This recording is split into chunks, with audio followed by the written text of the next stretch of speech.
Hey, this is Rob. I'm turning 30 in 648 days.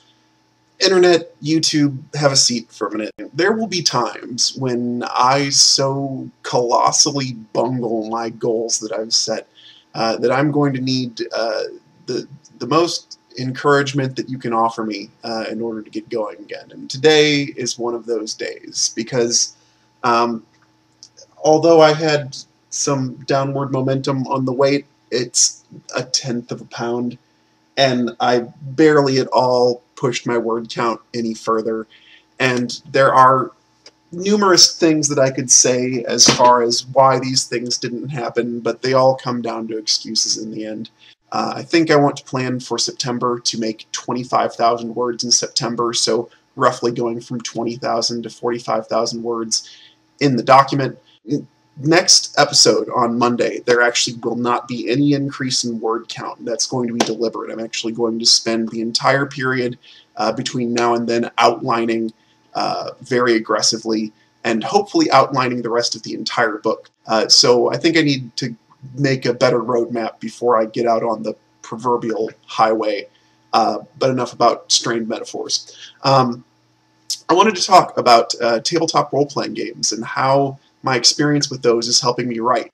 Tabletop role-playing games are games like Dungeons & Dragons and the Pathfinder role-playing game. Those are probably the two most popular at the moment.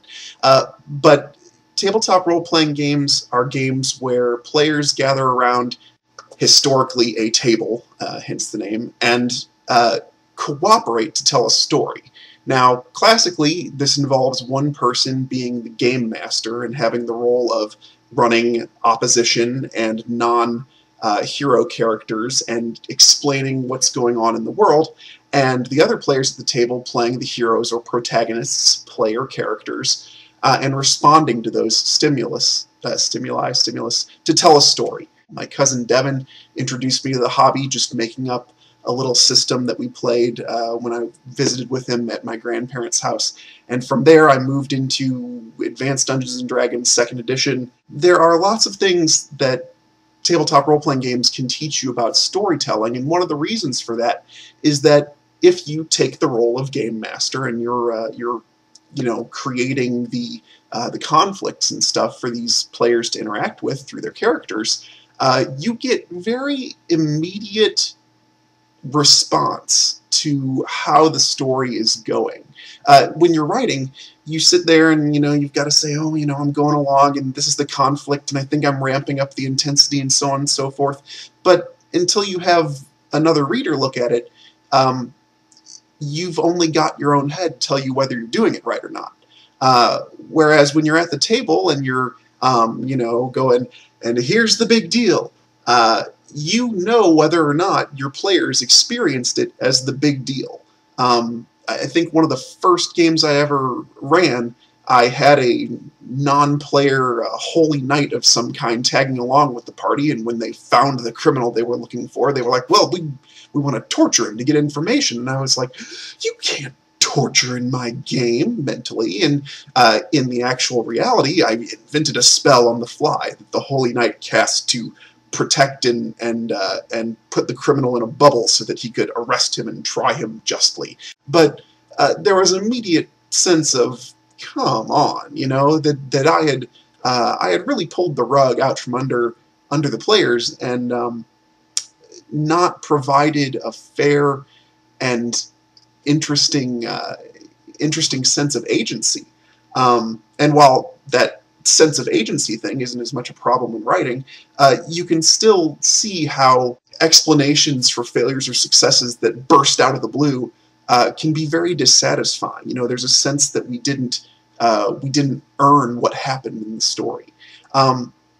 That's from a writing perspective, but also this hobby has helped me just in life and in general. I was the kid at the high school dances who would just kind of circle around the outer wall and sit at the tables along the edge and study the dance and say, what are these people doing? Why do they find it enjoyable? I don't get this thing. One of the things that I kind of credit with my coming out of my shell a bit more and being able to talk in front of people is being a player in tabletop role-playing games. These characters that I've played in these games, have allowed me to experiment with social interaction without having to be in situations that were, you know, threatening or had actual repercussions, non-game repercussions. So I highly recommend digging into the hobby, particularly if you want to be more confident in speaking, whether before public, before camera, so on and so forth. It's taught me how to get my mind ahead of the words coming out of my mouth so that I can say what I want to say next more easily and more smoothly. So that's all on that topic. If you enjoyed the episode, always like and share. If you've got comments about this episode and everything, go ahead and put those down below. But also, if you've got some ideas for next episode, I will literally be getting off an airplane, coming home, and recording that on Monday. So it would help to have a little idea fodder. If not, you guys made some comments and gave me some ideas a few episodes back. So I've got to get ready to leave town and have some time with my family. I'm going to come back here on Monday, hopefully refreshed and ready to take on the next month of writing. Thanks so far for being with me on this journey. I hope you'll hang in there. I hope you'll continue enjoying my episodes. I look forward to talking with you again on Monday.